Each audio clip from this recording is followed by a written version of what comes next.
Pareek page number 11। ओष्ठ रोग। तो सुश्रुत के ओष्ठ रोग हैं 8। सारंगधर और भागवत के ओष्ठ रोग हैं 11।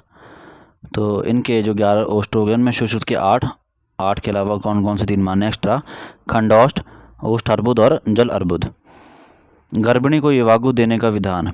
तो चरक ने 8वें मास में बोला है कि गर्भिणी को युवागु दें। सुश्रुत जी 6वें मास में बोलते हैं। नेक्स्ट है कि सुश्रुत ने 8वें मास में आस्थापन और अनवासन बस्ती दोनों देने को बोला है गर्भिणी को। चरक जी जो 9वें मास में अनवासन बस्ती, सिर्फ अनवासन बोलते हैं चरक जी 9वें मास में। प्रसूतागार में स्त्रियों की संख्या परिचर्या हेतु सुश्रुत जी के अनुसार 4 स्त्री होनी चाहिए और भागवत और चरक जी बोलते हैं अनेकों स्त्रियाँ। विष का वर्णन। तो चरक जी ने चरक संहिता स्थान जो 23वां है अध्याय उसका चरक चिकित्सा स्थान का 23वें अध्याय में विष का वर्णन किया है। सुश्रुत जी ने कल्प स्थान में विष का वर्णन किया है। सारंगधर जी ने 9वें स्थान में 9वें चैप्टर में भावप्रकाश ने सारंगधर जी ने 9वें में चिकित्सक है, सारंगधर ने 9वें चैप्टर में और भावप्रकाश ने चिकित्सा स्थान में किया हुआ है चैप्टर नंबर 67 में। काश्यप ने सर्व विष प्रतिपादक अध्याय में विषों का वर्णन किया है। उपविष संख्या। रस तरंगिणी में उपविष कितने हैं? 7। रस रत्न समुच्चय योग रत्नाकर भाव प्रकाश और सारंगधर में कितने हैं? 7। स्वर भेद। चरक के 6 होते हैं, सुश्रुत के भी 6 स्वर भेद होते हैं। ठीक है, तो चरक के 6 स्वर भेद हैं वातज, पित्तज, कफज, सन्निपातज, रक्तज और मेदुज। सुश्रुत के भी 6 हैं, बस सुश्रुत जी ने रक्त के स्थान पर क्षयज स्वर भेद माना है। तो सुश्रुत के स्वर भेद हैं वातज, पित्तज, कफज, सन्निपातज, क्षयज और मेदुज। अरोचक यानी कि भक्तोपघात। तो चरक जी के 5 रोचक होते हैं वातज, पित्तज, कफज, सन्निपातज, मानसिक।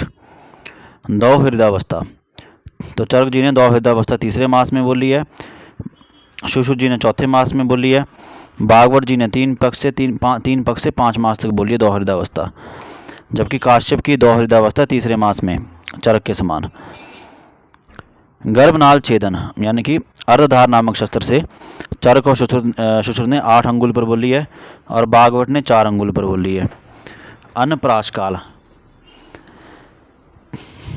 तो भागवत का अन्नप्राश काल 6ठे मास में है और काश्यप का 10वें मास में है। कर्णवेधन काल। तो सुश्रुत का कर्णवेधन काल 6वें 7वें मास के शुक्ल पक्ष में और भागवत का कर्णवेधन काल जो 6, 7, 8 6वें 7वें 8वें मास में है। नेक्स्ट है नाभिनाल कर्तनजन्य व्याधियाँ। तो चरक की नाभिनाल कर्तनजन्य व्याधियाँ 4 होती हैं, भागवत की नाभिनाल कर्तनजन्य व्याधियाँ 2 हैं। चरक की 4 नाभिनाल कर्तनजन्य व्याधियाँ हैं उत्तुंडिका, पिंडलिका, विनामिका, विजृंभिका। भागवत की 2 हैं नाभिनाल कर्तनजन्य व्याधियाँ, वो हैं विनामिक और विजृंभिका। दंतोद्भेद काल। तो काश्यप के दंतोद्भेद काल 4 से 8 मास है और भागवत का 8 मास है। वमन विरेचन व्यापद। तो चरक के वमन विरेचन व्यापद 10 हैं, सुश्रुत के वमन विरेचन व्यापद 15 हैं, भागवत के वमन विरेचन व्यापद 12 हैं। नेक्स्ट है वस्ती नेत्र प्रमाण। तो चरक का आयु के अनुसार, ठीक है, तो 6, 12 और 20 वर्ष की आयु के अनुसार, तो 6 वर्ष की आयु में नेत्र की लंबाई 6 अंगुल होनी चाहिए और छिद्र का आकार मूंग प्रमाण में। 12 वर्ष में बस्ती नेत्र की लंबाई कितनी होनी चाहिए? 8 अंगुल और छिद्र का आकार होना चाहिए सतीन यानी कि मटर प्रमाण में। 20 वर्ष की आयु में 12 अंगुल लंबा होना चाहिए बस्ती नेत्र का प्रमाण और छिद्र जो वो करकंदू प्रमाण में होना चाहिए। सुश्रुत जी के अनुसार 1, 8, 16, 25 और 70 वर्ष से ज़्यादा आयु लिए गए हैं। तो 1 वर्ष की आयु में सुश्रुत जी बोलते हैं कि बस्ती नेत्र की लंबाई होनी चाहिए 6 अंगुल, मोटाई कितनी? कनिष्ठिका के बराबर, छिद्र प्रमाण मूंग तुल्य और मात्रा भी बोलिए 2 प्रतिशत, 1 वर्ष में 2 प्रतिशत। 8 वर्ष में 8 अंगुल लंबाई होनी चाहिए, मोटाई होनी चाहिए अनामिका के बराबर और छिद्र प्रमाण होना चाहिए उड़द तुल्य, मात्रा होनी चाहिए 4 प्रतिशत। 16 वर्ष की आयु में लंबाई होनी चाहिए 10 अंगुल, मोटाई होनी चाहिए मध्यम अंगुली के बराबर, छिद्र प्रमाण होना चाहिए मटर तुल्य और मात्रा होनी चाहिए 8 प्रतिशत। 25 वर्ष की आयु में लंबाई होनी चाहिए 12 अंगुल, मोटाई होनी चाहिए अंगुष्ठोदर प्रमाण में, छिद्र प्रमाण होनी चाहिए कोलास्थि तुल्य और मात्रा होनी चाहिए 12 प्रतिशत। 70 वर्ष से ज़्यादा की आयु में लंबाई होनी चाहिए 12 अंगुल और मोटाई होनी चाहिए अंगुष्ठोदर, छिद्र प्रमाण होना चाहिए कोलास्थि तुल्य और मात्रा होनी चाहिए 8 प्रतिशत। नेक्स्ट है कि व्रण नेत्र हेतु लंबाई 8 अंगुल, मोदक तुल्य छिद्र होना चाहिए। भागवत जी ने 1 वर्ष से कम 5 अंगुल प्रमाण में, 1 से 6 वर्ष तक 6 अंगुल प्रमाण में, 7 वर्ष तक 7 अंगुल प्रमाण में, भागवत जी के अनुसार 12 वर्ष तक 8 अंगुल प्रमाण में, और 12 से 16 10 अंगुल प्रमाण में, और 20 वर्ष तक 12 अंगुल प्रमाण में। नेक्स्ट है दोषों का नाम चरक और सुश्रुत जी के अनुसार। तो वस्ती नेत्र दोष चरक के 8 और सुश्रुत के वस्ती नेत्र दोष होते हैं 11। चरक के वस्ती पुटक दोष होते हैं 8, सुश्रुत के वस्ती पुटक दोष होते हैं 5। चरक के वस्ती दाता दोष होते हैं 10, सुश्रुत के वस्ती दाता दोष होते हैं 6, और चरक के वस्ती दोष होते हैं 12। तो चरक के वस्ती नेत्र दोष 8, वस्ती पुटक दोष 8, वस्ती दाता दोष 10 और वस्ती दोष 12। सुश्रुत के वस्ती नेत्र दोष 11, वस्ती पुटक दोष 5 और वस्ती दाता दोष 6। नेक्स्ट है कि सुश्रुत मतानुसार कुल वस्ती दोष कितने होते हैं? 76, 76 होते हैं। नेक्स्ट है, ठीक है, तो सुश्रुत जी के मत अनुसार कुल वस्ती दोष होते हैं 76। वैद्य निमित्त उपद्रव कितने होते हैं? 44, ठीक है। वैद्य चो आतुर इसको काट लो, चो आतुर को काट लो, तो वैद्य निमित्त उपद्रव कितने होते हैं? 44, 44। आतुर निमित्त उपद्रव होते हैं 15, आतुर निमित्त उपद्रव होते हैं 15। और वैद्य, ये जो लिखा तीसरी लाइन में वैद्य निमित्त, यहाँ लिख लो निमित्त से पहले लिखो आतुर, तो वैद्य आतुर निमित्त उपद्रव कितने होते हैं? 8। अब नेक्स्ट है कि स्नेह वापस न आने के कारण उपद्रव कितने होते हैं? 9। स्नेह वापस न आने के कारण उपद्रव होते हैं 9। तो कुल कितने हो गए? 76 हो गए वस्ती दोष, किसके अनुसार? सुश्रुत जी के अनुसार। अब नेक्स्ट है कि निरूबस्ती निर्माणार्थ मात्राएं। तो औषध द्रव्य क्वाथ जो है वो 1/5 भाग, वातज विकृति में स्नेह 1/4 भाग, पैतिक विकृति में स्नेह 1/6 भाग, और श्लैष्मिक विकृति में स्नेह 1/8 भाग। निरूबस्ती की मात्रा, तो 6 महीने से 1 वर्ष तक आधा प्रतिशत, उसके बाद 12 वर्ष तक हर वर्ष जो है वो आधा प्रतिशत की वृद्धि करते हैं। 12वें वर्ष में 6% हो जाएगी, उसके बाद 18वें वर्ष तक 1% की वृद्धि करते हैं। 18वें वर्ष में 12% हो जाएगी। 18 से 70 वर्ष तक 12% देंगे। 70 वर्ष से अधिक पर 16 वर्ष वाली मात्रा यानी कि 10% देंगे। उत्तर बस्ती पुष्प नेत्र प्रमाण, ठीक है, चरक और सुश्रुत के अनुसार। तो स्त्रियों में चरक जी बोलते 10 अंगुल, सुश्रुत जी बोलते 10 अंगुल, कर्णिका 4 अंगुल पर। पुरुषों में चरक जी बोलते हैं 12 अंगुल, जबकि पुरुषों में सुश्रुत जी बोलते हैं 14 अंगुल, कर्णिका मध्य में। तो चरक जी के अनुसार पुष्प नेत्र प्रमाण स्त्रियों में 10 अंगुल, पुरुष में 12 अंगुल, और सुश्रुत जी के अनुसार स्त्रियों में पुष्प नेत्र प्रमाण 10 अंगुल, कर्णिका 4 अंगुल पर, और पुरुषों में पुष्प नेत्र प्रमाण सुश्रुत जी के अनुसार 14 अंगुल, कर्णिका मध्य में। बस्ती नेत्र छिद्र चरक जी के अनुसार स्त्री में मुदक प्रमाण का, पुरुष में शर्षा प्रमाण। नेत्र प्रवेश चरक जी के अनुसार स्त्री में योनि मार्ग में 4 अंगुल प्रवेश, मूत्र मार्ग में 2 अंगुल प्रवेश। नेक्स्ट है बाला यानी कि योनि मार्ग, उत्तर बस्ती नहीं, बाला यानी बाला जो होती है उसमें योनि मार्ग में उत्तर बस्ती नहीं देते हैं।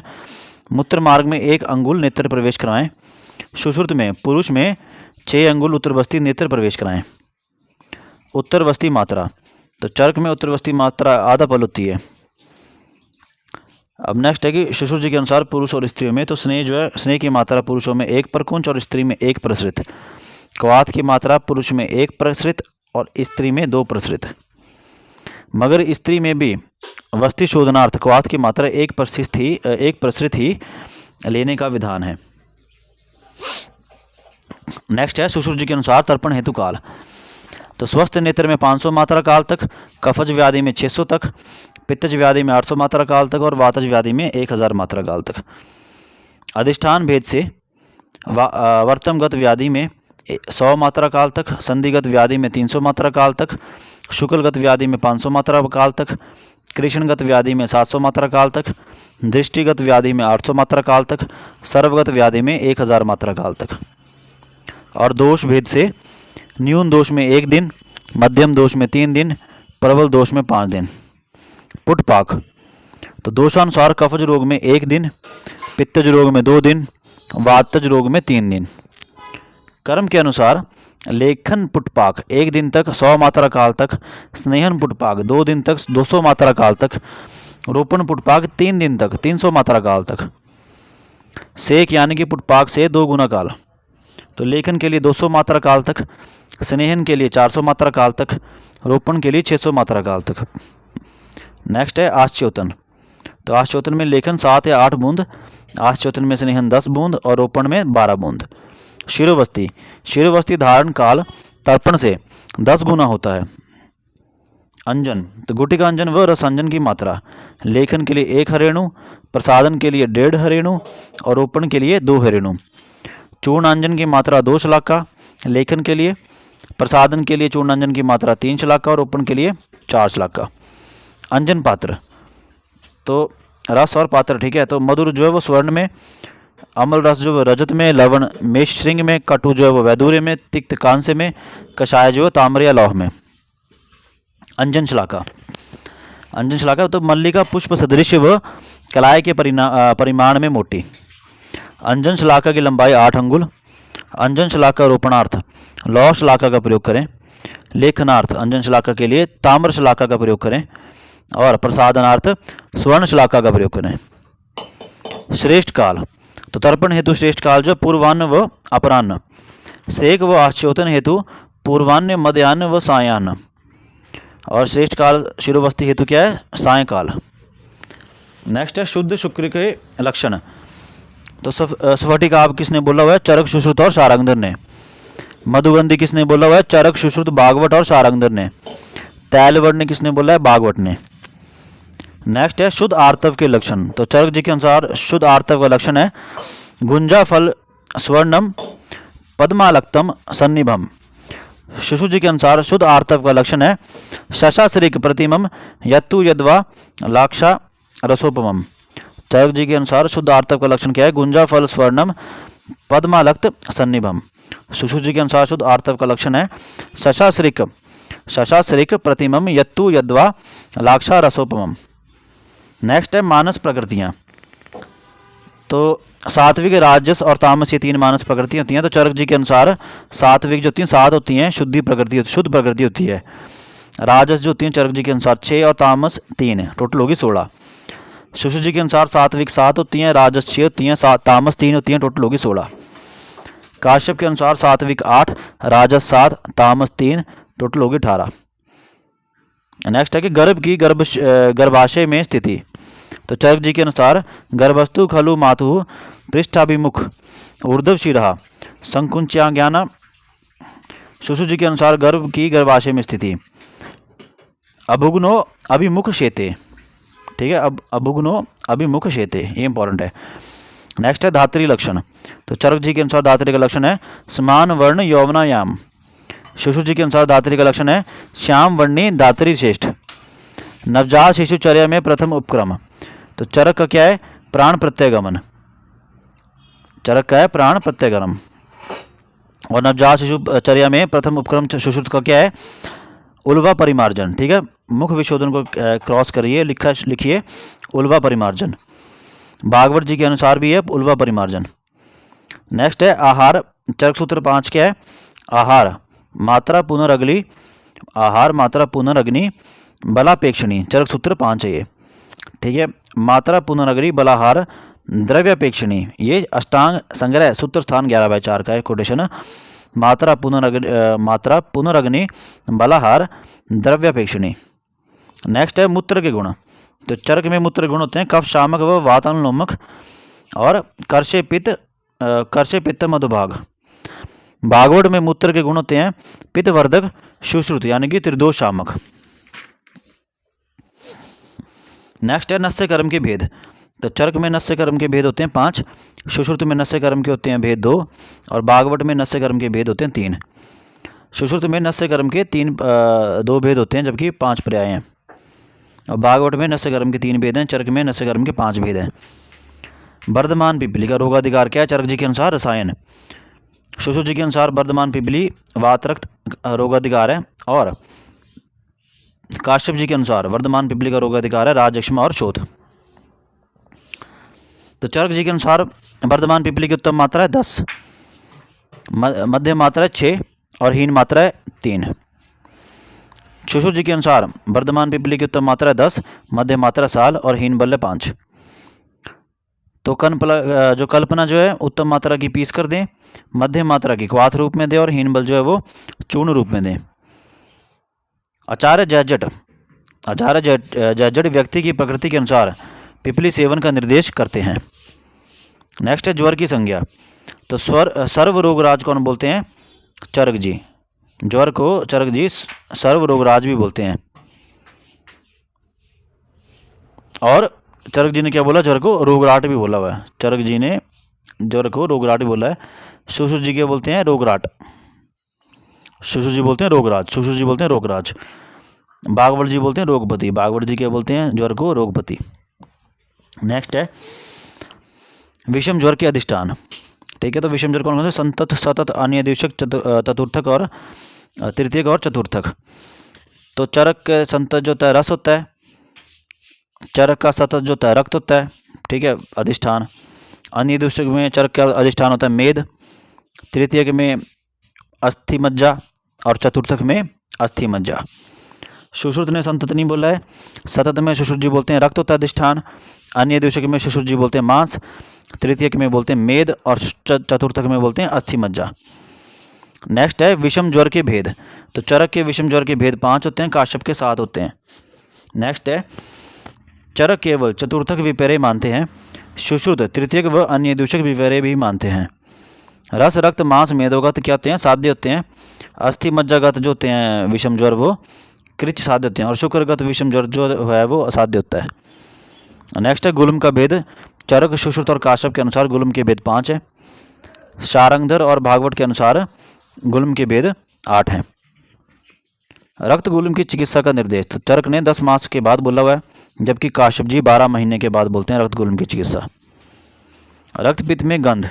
ठीक है, तो पूर्व रूप में मत्स्य गंधा चरक जी और भागवत जी बोलते हैं। लो गंधिता चरक और सुश्रुत बोलते हैं। नेक्स्ट है प्रमेय भेद। तो चरक ने प्रमेय के भेद स्थूल व कृश बोले में, सुश्रुत ने सहज यानी कि कृश व अपथ्य निमित्त यानी कि स्थूल। तो कफज प्रमेय जो होते हैं वो साध्य होते हैं। ठीक है, कफज प्रमेय साध्य होते हैं, टोटल 10 होते हैं। और सुश्रुत ने सूरा में, पिष्ट में, लवण में व फेन में चरक से पृथक माने हैं। भागवत ने चरकोक्त शीत में व लाला में को मानते हुए शेष सुश्रुत का अनुसरण किया है। माधवकर ने भागवत का अनुसरण किया है। नेक्स्ट है पित्तज प्रमेय कितने होते हैं? 6 होते हैं और ये याप्य हैं। सुश्रुत ने चरकोक्त काल में नहीं मानकर अमल में माना है। भागवत ने चरक का ही अनुसरण किया है। भेलजव क्षार में को भस्म में कहते हैं। वातज प्रमेय असाध्य होता है। सुश्रुत ने चरकोक्त मज्जा में एवं मधुमेह के स्थान पर सर्पी में एवं शौद्र में माना है। भागवत ने चरक का ही अनुसरण किया है। नेक्स्ट है प्रमेय पीड़िका चिकित्सा। तो चरक के अनुसार प्रमेय पीड़िका जो शस्त्र साध्य होती है और शोधन रोपण भी कर सकते हैं। सुश्रुत जी के अनुसार प्रमेय पीड़िका जो है वो धानवंतर घृत, नवायस लोहारिष्ट का प्रयोग, पीड़िका की अवस्था अनुसार औषध या शस्त्र प्रयोग।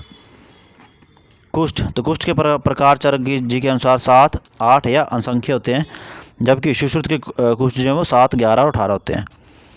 सुश्रुत ने चरकोक्त मंडल व सिद्धम महाकुष्ठ को क्षुद्र कुष्ठ में माना है तथा दद्रु एवं अरुण कुष्ठ को महाकुष्ठ में माना है। तो चरक के कुष्ठ कौन कौन से हैं? कपाल, उदुम्बर, मंडल, ऋष्यजीव, पुंडरीक, सिद्धम और काकणक। नेक्स्ट है कि सुश्रुत जी के हैं अरुण, पुंडरीक और दद्रु, और शेष जो होते हैं वो महाकुष्ठ होते हैं। कपाल कुष्ठ जो है उसमें वात की प्रधानता होती है। औदुम्बर जो कुष्ठ होता है चरक जी के अनुसार उसमें पित्त की होती है। मंडल में कफ की होती है। ऋष्यजीव में वात पित्त की होती है। ऋष्यजीव में वात पित्त। पुंडरीक में वात कफ, पित्त कफ। पुंडरीक में पित्त कफ। पुंडरीक में पित्त कफ। सिद्धम में वात कफ। सिद्धम में वात कफ। सिद्धम में वात कफ। काकणक जो होता है वो त्रिदोषज होता है, साध्य होता है। काकणक त्रिदोषज और साध्य होता है। सुश्रुत जी के अनुसार अरुण जो होता है वो वाताधिक होता है। पुंडरीक और दद्रु सुश्रुत जी के अनुसार श्लेष मधिक वाले होते हैं, और जो बाकी महाकुष्ठ हैं वो पित्त अधिक से होते हैं। नेक्स्ट है क्षुद्र कुष्ठ। तो चरक जी ने एक कुष्ठ, चर्माख्य, किटिम, विपादिका व अल्सर, ये 5 जो है वात कफज क्षुद्र कुष्ठ बोल रहे हैं। ठीक है। पित्त कफज 5 कौन कौन से होते हैं क्षुद्र कुष्ठ चरक जी के अनुसार? ददरू, चरमदल, पामा, विस्फोट और शतारू। विचर्चिका जो होता है वो कफज होता है। कफज कौन सा होता है? विचर्चिका। सुश्रुत के क्षुद्र कुष्ठ कौन कौन से हैं? कफज, एक कुष्ठ, रक्षा, महाकुष्ठ, अरूषक और विषदम। ठीक है, तो इनको हम ऐसे याद रख सकते हैं, SARMA शर्मा। ठीक है, तो S for Siddham, A for Arushak, R for Raksha, M for महाकुष्ठ और A फॉर एक कुष्ठ। और वातिक जो होता है वो परिसर्प होता है। सुश्रुत का वातज परिसर्प क्षुद्र कुष्ठ है। और पित्तज क्षुद्र कुष्ठ सुश्रुत का कौन कौन से होते हैं? शेष अन्य क्षुद्र कुष्ठ। अब नेक्स्ट है कि असाध्य महाकुष्ठ। तो चरक का काकणक कुष्ठ असाध्य होता है। सुश्रुत का पुंडरीक व काकणक कुष्ठ। गर्भिणी सर्प के काटने पर लक्षण। नेक्स्ट है गर्भिणी सर्प के काटने पर लक्षण चरक जी के अनुसार मुख पांडु, ओष्ठ शोथ, नेत्र कृष्ण वर्ण। सुश्रुत जी के अनुसार गर्भिणी सर्प के काटने पर लक्षण होता है मुख पांडु वर्ण का होता है और देह मात होता है। प्रसूता सर्प के काटने पर लक्षण चरक जी के अनुसार उपजीविका रोग, मूत्र रक्त वर्ण, जृंभा, क्रोध। सुश्रुत जी के अनुसार उपजीविका रोग, रक्त मूत्रता और उदरशूल। नेक्स्ट है स्नेह की मात्राएं। तो चरक मतानुसार स्नेह की मात्राएं 3 होती हैं, प्रधान, मध्यम और हीन। प्रधान मात्रा होती है जो दिन व रात में पच जाए। शमनार्थ प्रधान मात्रा शमनार्थ प्रयुक्त होती हैं। प्रधान मात्रा गुल्म, सर्पदंश, विसर्प, उन्माद व मूत्रगिच में निर्दिष्ट हैं। मध्य मात्रा चरक जी के अनुसार क्या है? जो दिन में पच जाए। शोधनार्थ प्रयुक्त होती हैं। इसे स्नेह की मंद विभ्रंशा भी कहते हैं। अरूषक, स्फोट, पीड़िका, कंडू, पामा, कुष्ठ, प्रमेय व वातरक्त में निर्दिष्ट है। हीन मात्रा जो है स्नेह की चरक जी के अनुसार जो आधे दिन में ही पच जाए। ज्वर, अतिसार व कास में निर्दिष्ट है। सुश्रुत जी के मतानुसार स्नेह की मात्राएं तो चतुर्थ भाग गते हनि, एक प्रहर में पचने वाली। अग्निदीपक होती है, अल्प दोषों में हितकर होती है। अर्ध को दिवस 6 घंटे में पचने वाली। वृश्य व बृहण मध्य दोषों में देय। चतुर्थ भाग अवशेष 9 घंटे में पचने वाली। स्निग्ध कारक अधिक दोषों में देय। संपूर्ण दिन यानी कि 12 घंटे में पचने वाली। गलानी, मूर्छा व मद को छोड़कर सभी रोगों में हितकर। दिन व रात यानी कि 24 घंटे में चलने वाली। कुष्ठ, विष, उन्माद, अपस्मार व ग्रह रोगों में उपयोगी। नेक्स्ट है सर्पी संज्ञा। तो चरक जी के अनुसार पुराण घृत 10 वर्ष तक उग्र गंध वाला। और चरक जी के अनुसार प्रपुराण घृत 100 वर्ष तक लाक्षा रस के समान। सर्वरोगापहम मेध्यम विरेचनेशु अग्रयम। सुश्रुत जी के अनुसार सर्पी संज्ञा कुंभ सर्पी 111 वर्ष तक रक्षोघन। महासर्पी 111 वर्ष से पुराण घृत होता है। तिमिर और वातनाशक होता है महासर्पी जो है। भाव प्रकाश ने पुराण घृत जो 1 वर्ष पुराण घृत को बोला हुआ। ठीक है, तो भाव प्रकाश जी के अनुसार पुराण घृत क्या होता है? 1 वर्ष पुराण घृत। नेक्स्ट है कि गर्भ की वर्णोत्पत्ति में महाभूत। तो चरक जी के अनुसार अवदात यानी कि गौड़ वर्ण जो होता है वो तेज, जल और आकाश महाभूत से होता है। कृष्ण वर्ण पृथ्वी, वायु और तेज महाभूत से।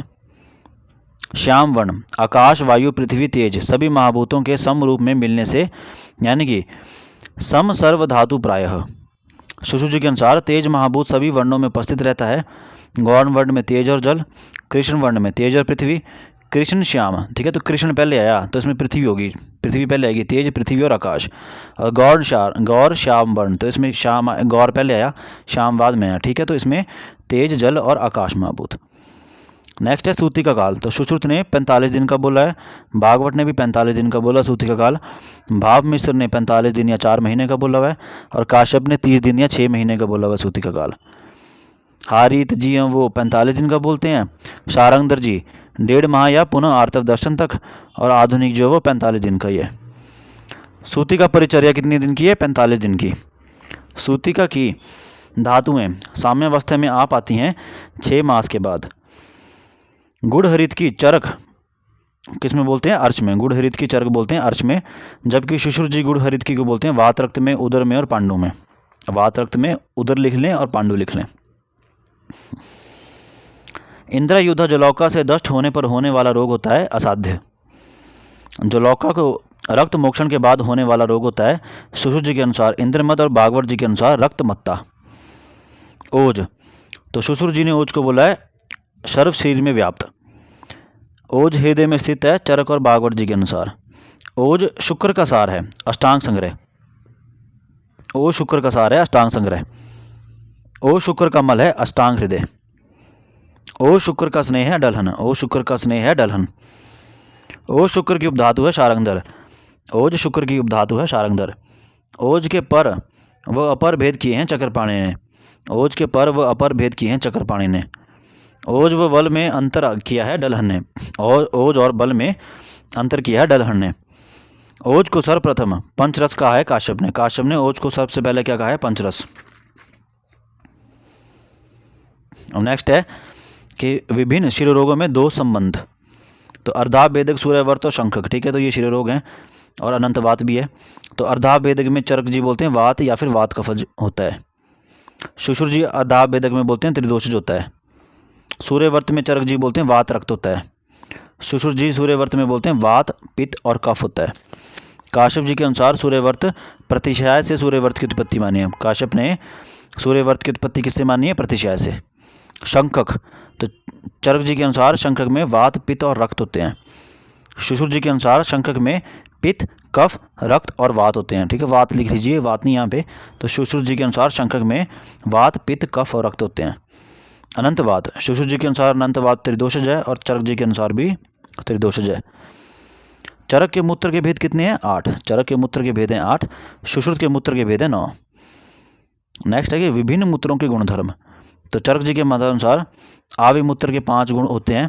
आविमूत्रम सतिक्तम स्यात् पित्त अवरोधि च। गौमूत्र का क्या होता है? मधुर, कृमि कुष्ठनुंत, उदर रोग नाशक। बकरे का होता है आजम कषायम मधुरम पथ्यम। भैंस का होता है अर्श शोफो दर्घणम तु स्वक्षारम माहिषम सरम। हाथी का होता है हास्तिकम लवणम मूत्रम हितम तु कृमि कुष्ठी नाम। कृमि कुष्ठी नाम है, कुष्ठी नाम है, तो इसको कट करके लिख लें, कृमि कुष्ठी नाम। ऊंट के बारे में बोला हुआ है तिक्त कास और श्वासनोत। घोड़े के बारे में बोला गया तिक्त कुष्ठ व्रण और विषापहम। खर के बारे में बोला गया है खर मूत्रम अपसमारो उन्माद ग्रह हरम परम। शुशु जी के मतानुसार घोड़ी व गधी का मूत्र जो होता है मनोरोगों में उपयोगी है। ऊँटनी का जो है मूत्र जो है वो उन्माद में उपयोगी है। ऊँटनी उन्माद, ऊ से ऊँटनी और ऊ से उन्माद। हस्तिनी का मूत्र जो है वो क्षार कर्म करने के लिए कुष्ठ व क्लास में उपयोगी है। गधी का मूत्र जो है वो गर्विश में उपयोगी, गधी का मूत्र गर्विश में उपयोगी है। अजीर्ण, अजीर्ण के भेद कितने होते हैं? 4। अजीर्ण के 4 भेद हैं। आमाजीर्ण, विदग्धजीर्ण, विष्टब्धजीर्ण, रसशेषजीर्ण। अजीर्ण के 4 भेद हैं। आमाजीर्ण, विदग्धजीर्ण, विष्टब्धजीर्ण, रसशेषजीर्ण। माधव जी ने अजीर्ण के भेद 6 बोले हैं। सुश्रुत के द्वारा बताए गए 4 और बाकी 2 कौन से हैं? दिन पाकी व प्राकृत अजीर्ण। तो माधव के 6 अजीर्ण कौन से हैं? आमाजीर्ण, विदग्धजीर्ण, विष्टब्धजीर्ण, रसशेषजीर्ण, रसशेषजीर्ण, दिन पाकी व प्राकृत अजीर्ण। नेक्स्ट है सुश्रुत ने आमाजीर्ण में क्या बोला है? लंघन। विदग्धजीर्ण में सुश्रुत जी बोलते हैं वमन। विष्टब्धजीर्ण में बोलते हैं स्वेदन और रसशेषजीर्ण में बोलते हैं शयन। काश्यप जी बागवट काट लें इधर। काश्यप जी बोलते हैं विदग्धजीर्ण में दीवाशयन, श्लेष्मजीर्ण में बोलते हैं स्वेदन और रसशेषजीर्ण में काश्यप जी बोलते हैं शोषण। तो 20 पेज भी हो गया।